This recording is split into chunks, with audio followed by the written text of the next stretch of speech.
Cuando decíamos al principio del libro que no importa el tiempo compartido, que no importa si te sacaron esto que lloras o no, si lo dejaste por algo mejor o por nada, señalábamos que el dolor de la pérdida es por la despedida de aquello, de aquella persona, cosa, situación o vínculo que ha sido fundamental en mi manera de ser. Y aquí termina el camino. ¿Por qué?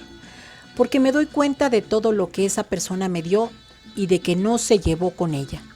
Me doy cuenta de que puedo tener dentro de mí lo que esa persona dejó en mí y encuentro que esta es una manera de tener a la persona conmigo. Entonces descubro que ya no tengo que seguir cargando con el cadáver por la vida. La discriminación y la interiorización me permitirán aceptar las posibilidades de seguir adelante, a pesar de que, como en todas las heridas, también quedará una cicatriz. ¿Para siempre? Para siempre. Entonces no se supera. Se supera, pero no se olvida. Cuando el proceso es bueno, las cicatrices ya no duelen y con el tiempo se mimetizan con el resto de la piel y casi no se notan, pero están ahí. Cuando yo hablo de esto, me toco el muslo izquierdo y digo, acá está. Esta es la cicatriz de la herida que me hice cuando me lastimé. Yo tenía 10 años. ¿Me duele? No, ni siquiera cuando me toco. No me duele. Pero si uno mira de cerca, la cicatriz está. Etapas del duelo. Punto número 1. Incredulidad, que se relaciona con la parálisis, la negación y la confusión. Punto 2. Regresión, que manifiesta el llanto explosivo, berrinche y la desesperación. Punto 3. La furia, con el causante de la muerte con el muerto y por el abandono. Número 4. La culpa, por no haberlo podido salvar, por lo que no hicimos. Número 5. La desolación, la impotencia, el desasosiego, las pseudoalucinaciones, la idealización y la idea de ruina.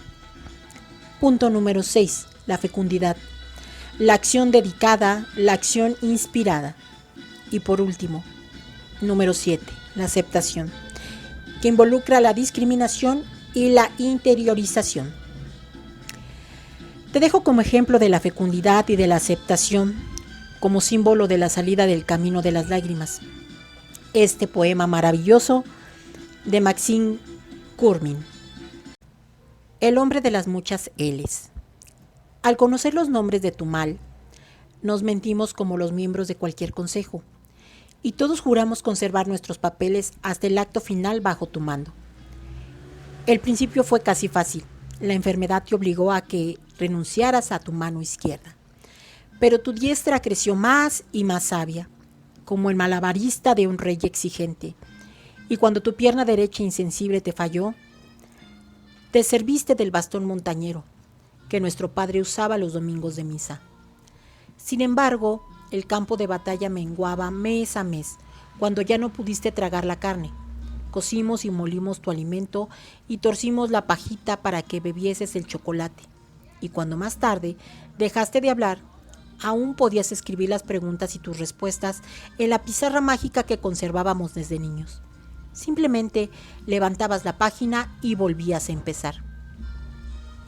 3 meses antes de tu muerte, qué suerte, paseamos y rodamos por las calles de nuestro querido pueblo para sorprender la primavera siguiendo sus floridas huellas.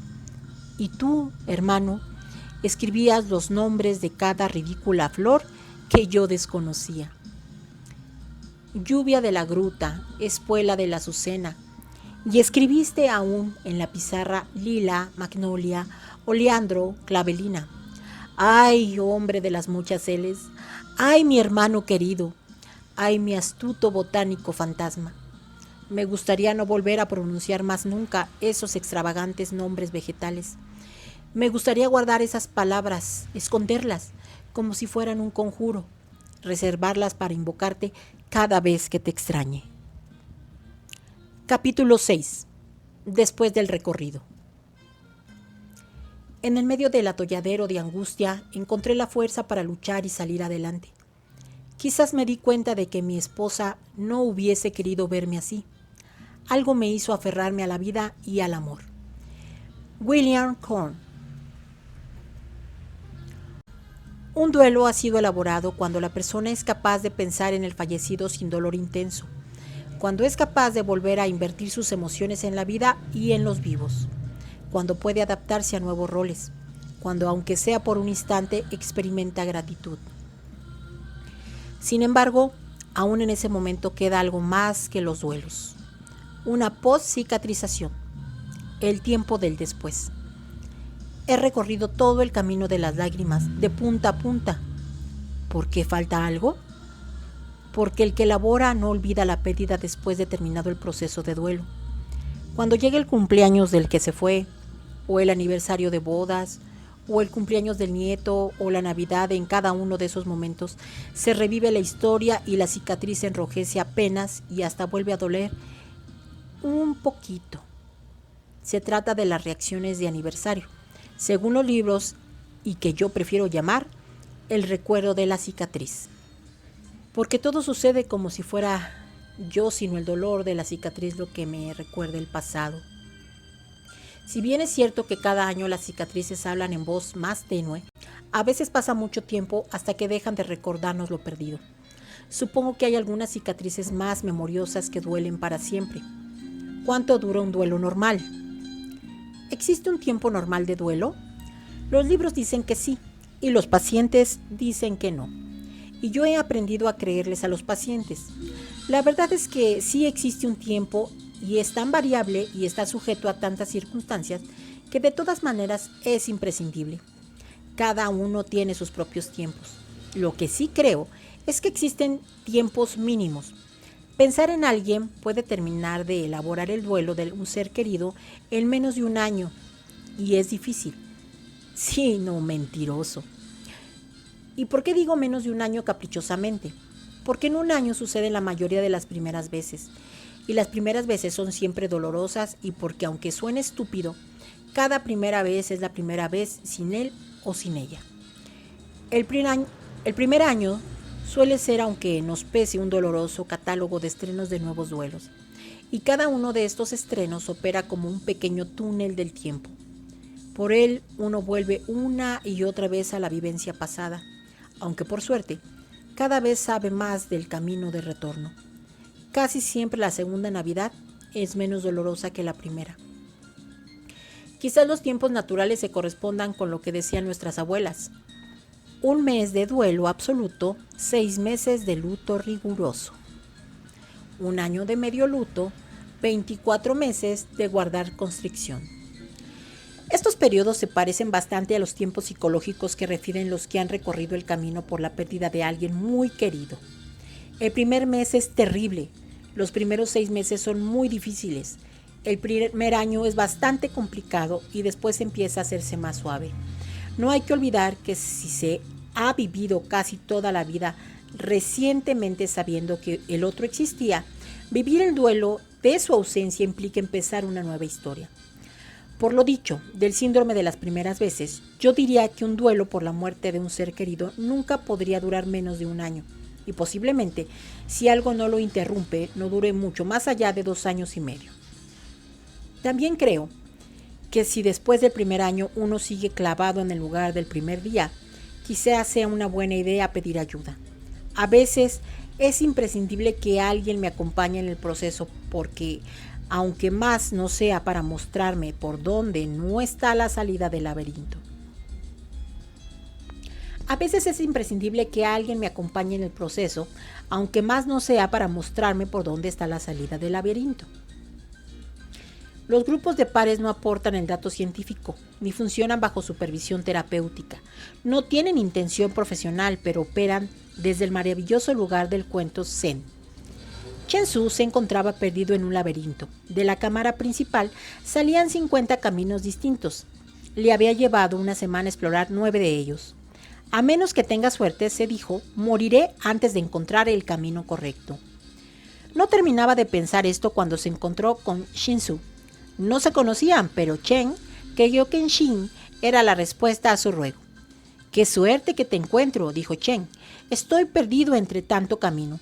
¿Tú podrás decirme cuál conduce a la salida?» «Yo también estoy perdido», contestó Shin. «Qué mala suerte», se quejó el primero. «Encuentro a alguien y no me sirve de nada». ¿Por qué dices que no te sirvo?, preguntó Shin. Dijiste que estabas perdido, contestó Chen, como si fuera obvio su razonamiento. Me imagino que habrás recorrido algunos caminos sin poder salir.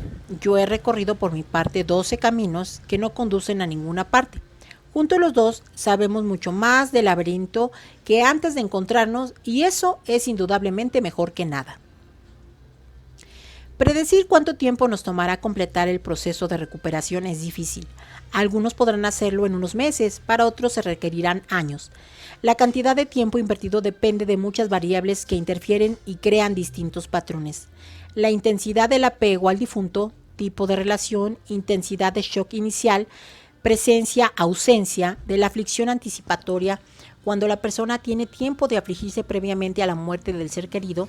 Por ejemplo, en casos de enfermedad crónica y muerte esperada, las características del superviviente, personalidad propensa a la aflicción o insegura, ansiosa, con baja autoestima, excesivos autorreproches, enfermedad mental previa o incapacidad física, duelos previos sin resolver, incapacidad para expresar sentimientos, crisis concurrentes, problemas graves que se presenten simultáneamente, obligaciones múltiples, crianza de los hijos, dificultades económicas, etc., disponibilidad de apoyo social, características de la muerte, muerte súbita, muerte anticipada, situación socioeconómica y religiosidad, son algunos de los factores que influyen en la duración del duelo. Así, es probable que todos nos recuperemos en tiempos diferentes. Dice la gente que hace terapia sistemática que nuestra vida operada como un sistema donde cada engranaje se relaciona con otros. Si sacamos un engranaje, por pequeño que sea, todo el sistema cambia. Los pacientes que están de duelo dicen, nada es igual que antes, y tienen razón. Resituarse significa saber qué voy a hacer con la nueva situación, desde los lugares más espirituales y emocionales, y desde los lugares más banales y materiales. Significa asumir que quizás tenga que ocuparme también de manejar el dinero, los bienes, las inversiones que el otro manejó con mi aval desinteresado, cómodo e incondicional durante toda nuestra vida en común. Significa que tendré que ocuparme de la casa, de la familia, de los trámites de la sucesión y de mi nuevo proyecto de vida. Significa ocuparme de cosas que no me gustan en un momento donde no tengo ganas.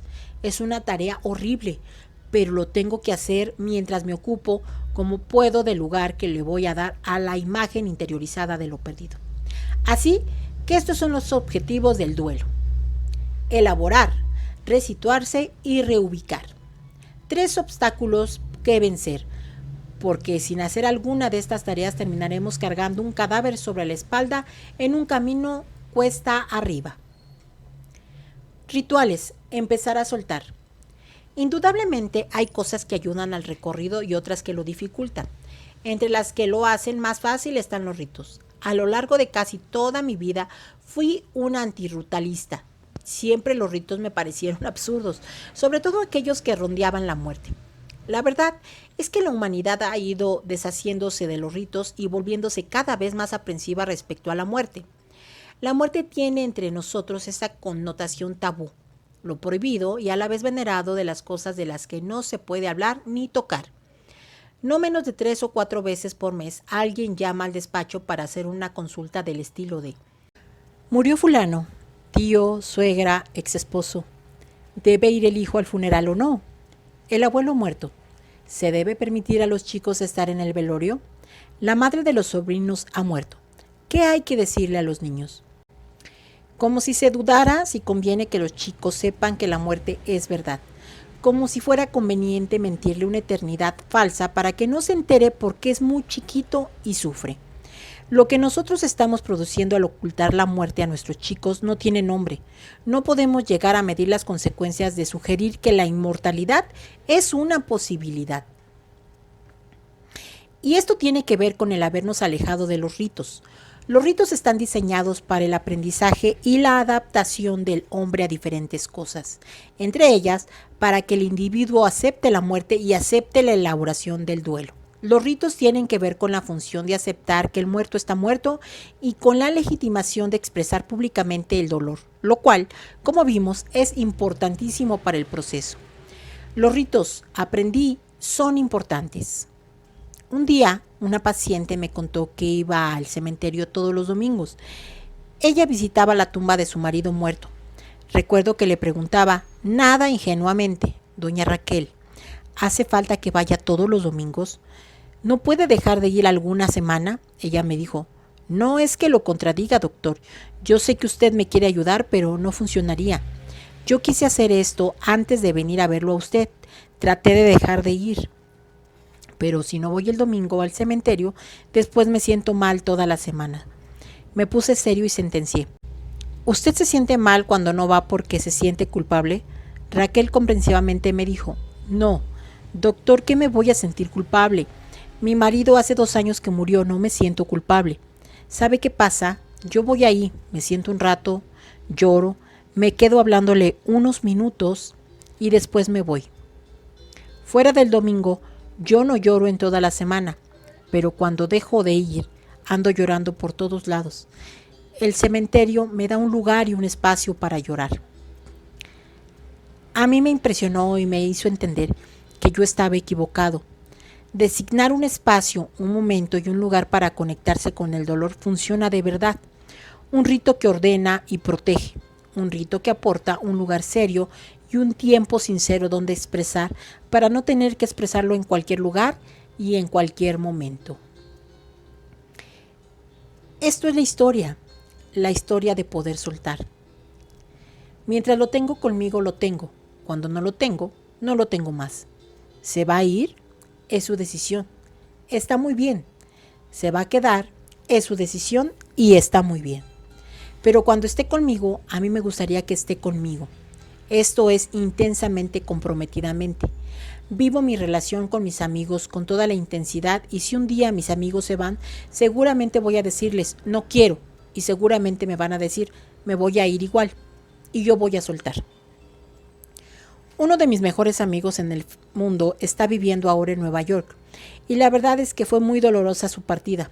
Han pasado 20 años, nos vemos muy poco, hablamos de vez en cuando por teléfono, lo sigo amando quizás más que antes, pero ahora lo puedo soltar y saber que está conmigo. Si pudiéramos ver esto, ver la continuidad en nosotros, si pudiéramos darnos cuenta de lo trascendentales que somos, quizás podríamos vivir las pérdidas con otra mentalidad, desde otro lugar, con una nueva actitud, con la curiosidad y la excitación que tiene frente a lo nuevo aquel que no le teme. Si el camino no se recorre por completo, porque el camino o el caminante decide quedarse en algún lugar del recorrido, si se tarda más tiempo del razonable en llegar al destino, o si se pierde el rumbo en un desvío, hablaremos de un duelo patológico. Duelo patológico. Cuando voluntaria o involuntariamente se interrumpe el proceso del duelo normal, la herida nunca llega a cicatrizar. El duelo patológico siempre se debe a alguna de estas 4 cosas. El proceso de duelo nunca empieza o se detiene morbosamente en alguna de las etapas o progresa hasta alguna de ellas y rebota infinitamente hacia alguna anterior o se atasca intentando evitar una etapa. Lo que determina diferentes tipos de duelos enfermizos. Algunos de ellos son el duelo ausente. Si el que debe vivir el proceso se defiende tanto o sufre un shock tan grande que no puede salir de la primera etapa. El duelo conflictivo, cuando el proceso está sirviendo para otra cosa, por ejemplo, para no responsabilizarse de la vida que le queda por vivir. El duelo retrasado, casi siempre ligado a un conflicto interno y emocional. Por ejemplo, cuando los sentimientos que tiene frente a esta muerte son tan ambivalentes que no sabe si alegrarse o entristecerse. El duelo desmedido, cuando la expresión emocional se desborda, a veces hasta excediendo los límites de la integridad propia o de terceros. El duelo crónico, cuando el proceso se recicla infinitamente sin terminar nunca. Algunos duelos patológicos resultan de la combinación o la alternancia de varios de ellos. Es necesario dejar establecido que lo enfermizo no aparece por el duelo, sino con el duelo y es siempre la expresión de una patología previa. Es decir, hay algo que está complicado desde antes y que sale a la luz con el proceso de duelo. Todas las reacciones de mala adaptación al duelo requieren de una terapia compleja cuando coexisten con trastornos psíquicos importantes. Trastornos más comunes asociados a complicaciones en el proceso de duelo: la depresión grave, abuso de drogas o alcohol, trastornos psicosociales de integración anormal, relación con la pérdida, ideas recurrentes de la propia muerte, duración anormal de los síntomas y la ausencia de la pena. Dado que a veces el que está en la situación no puede diagnosticar el desvío del camino adecuado, habrá que ocuparse de resolver la dificultad, empezando por ayudar a quien padece esta patología, por lo menos a darse cuenta de lo que pasa y a recibir ayuda profesional. De hecho, las secuelas mencionadas arriba revisten importancia y deben ser tratadas con enfoques psicoterapéuticos y a veces con medicamentos. ¿Siempre la ausencia del duelo es patológica? Cuando me divorcié, estaba tan satisfecha de haberme separado que no recuerdo haberme sentido de duelo. Después de que mi abuelo estuvo en terapia intensiva casi un año, su muerte fue una bendición más que una desgracia. Frases como estas son usuales en el consultorio psicoterapéutico, sobre todo acompañadas de sentimientos de culpa. Cuando sostienen esa culpa en el tiempo se vuelven los que se sienten mal porque no se sienten mal. Muchas veces en una separación no hay duelo ostensible y en algunos casos no es una patología porque el verdadero duelo se hizo antes de la decisión final. Lo mismo pasa en las agonías prolongadas cuando lo que más se siente muchas veces es el cierre, porque el proceso de duelo se va viendo mientras el enfermo se muere. Otras veces el enfermo sufre enormemente y entonces, sin que medie ninguna distorsión con los que se quedan, la muerte combina el dolor de la pérdida con una cuota de doble alivio inevitable, alivio por el final del sufrimiento que padecía el enfermo y también del propio dolor al verlo sufrir. En todos estos casos no se trata de verdaderos duelos ausentes, sino de duelos anticipados. El camino del duelo es siempre el mismo. Cambian los tiempos, cambia la intensidad, cambia el acento en alguna de estas facetas, pero siempre hay un duelo frente a una pérdida. Si no lo hay y no lo hubo anticipadamente, un mecanismo de defensa está bloqueando la conexión con el dolor. Es también bastante clásico recibir la consulta de una madre que se lamenta que su esposo no la acompaña en el dolor de la muerte del hijo de ambos. La verdad es que debió admitir que los hombres siempre estamos intentando defendernos del dolor como podamos. Y como la sociedad nos avala la dedicación absoluta a nuestro rol de proveedores incansables, en general escapamos hacia el trabajo. Al comienzo, una defensa puede ser aceptable. Sin embargo, si se manifiesta reprimido demasiado tiempo, el dolor tenderá a expresarse de otras formas: mal humor, reacciones violentas, somatización, adicciones, etc. En la otra punta de los que no se animan a entrar en los que no se animan a salir, estos dolientes caminantes de las lágrimas no están dispuestos a dejar ir a la presencia ausente de lo que no está, como es en el caso de Constanza. No se permiten soltar lo pasado y asumir la sensación de soledad que conlleva la pérdida. Etapas del duelo crónico. Así como en cualquier lugar en que se interrumpe el proceso de cicatrización, la herida no se sana. En cualquier lugar que se interrumpe el duelo de la cicatrización, no se produce y el duelo no sana. Todo el proceso consiste en que el cuerpo pueda llegar a la retracción del coágulo, ¿recuerdan? Porque ahí es donde comienza el proceso de regeneración de los tejidos. Cuando el coágulo se achica y los bordes de la herida se acercan, el tejido nuevo empieza a surgir desde abajo y el daño va camino a sanar. Algo que no dijimos es que en este momento la herida pica, ha dejado de doler, pero cuando el coágulo se empieza a retraer, pica. El escozor es un dolor chiquitito, pero un dolor al fin, y todos tenemos el impulso de rascarnos. Pero cuidado, porque si uno se arranca la cascarita, la herida empieza a sangrar y estamos otra vez atrás. Este es el duelo patológico, el duelo de las heridas que nunca cicatrizan. En el hospital uno ve hombres y mujeres que vienen con heridas que tienen 2 o 3 años y uno no entiende por qué, pero pregunta y descubre lo que pasa. Cada vez que llegan a la casa se arrancan la cascarita, porque les molesta, porque les pica, porque queda fea, y vuelven a empezar. Nunca dejan que la herida cicatrice. Cuidado con escaparse una y otra vez del dolor y la desolación.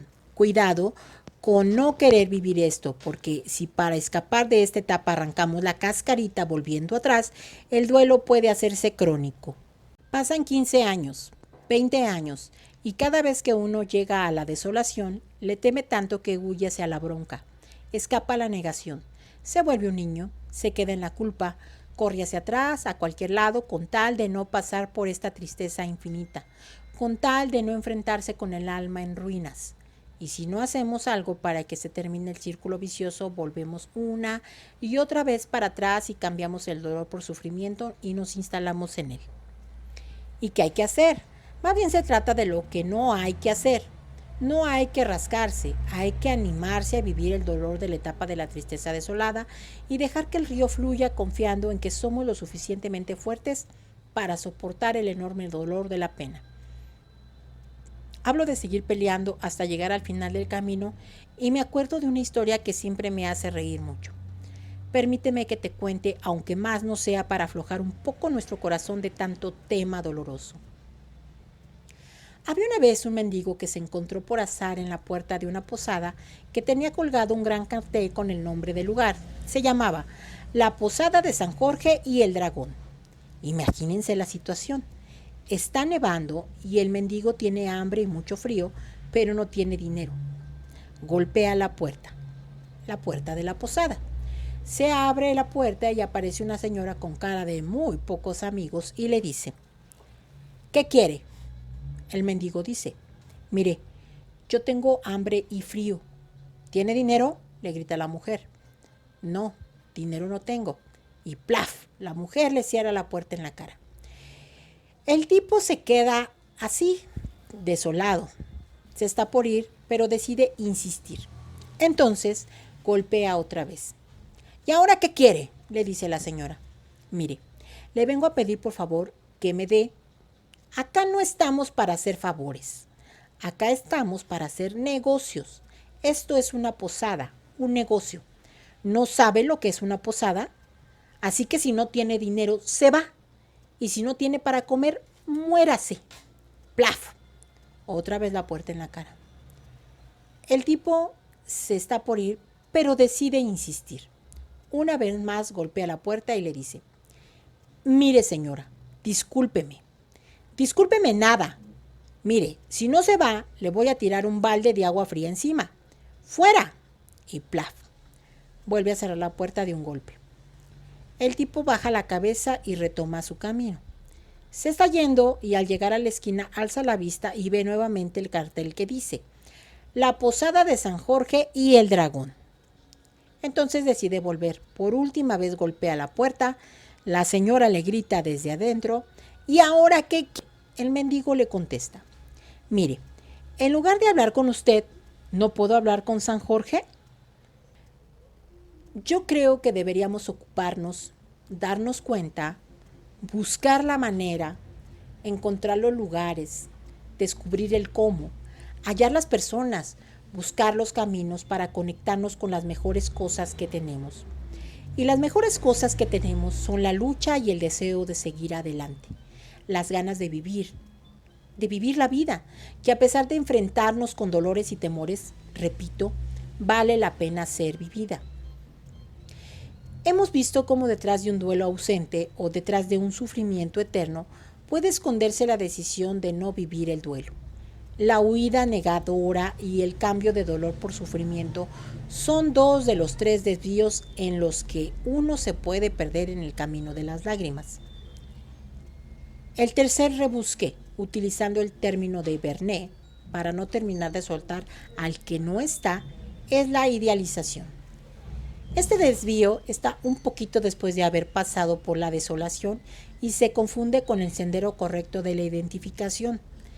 Idealizar al que se murió es creer que nadie hacía esto como él, que en aquello era maravilloso, en lo otro sensacional, y que lo poco que hacía mal no lo recuerdo porque en realidad no tenía importancia. Pero lo que hacía bien era espectacular, y cuando no estaba haciendo nada bueno, era en realidad porque yo no lo notaba. Como Gardel, que según la leyenda cada día canta mejor. Esta es la necesidad de eternizar al que murió para que no nos abandone, para no discriminarse, para no soltarlo. Una salida peligrosa, un verdadero escape hacia adelante, porque abre la posibilidad de quedarnos estancados en la idea de que ya no haga falta terminar con el duelo, porque idealizando su memoria puedo mantenerlo vivo.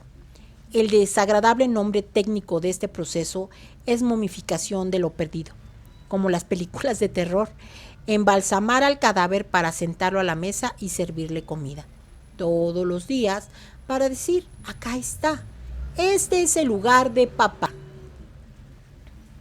el de la abuela o del tío Juan y donde nunca nadie más se sentó. La salida ahora es aceptar que el que se murió era en muchos sentidos maravilloso y en algunos otros una mierda. Nos guste o no, estemos dispuestos a admitirlo o no, todos tenemos un aspecto oscuro y un poco mierdoso en nuestra manera de ser. Si el tuyo es pequeño e insignificante, tus amigos y tu familia son muy afortunados. Tiene que ver con aceptar que cada uno de nosotros tiene aspectos bárbaros y aspectos siniestros, que cada uno de nosotros tiene una parte buena y una parte jodida. Tiene que ver con darse cuenta de que cada persona, cada cosa, cada situación, cada lugar tiene cosas que me gustan y cosas que no me gustan. Porque cuando ya no está, pasa a tener nada más que las que me gustaban. De pronto todos los defectos, todas las cosas horribles que detestaba eran mínimas, todo aquello por lo que puteaba no parece importante y todo lo bueno es único, espectacular e incomparable.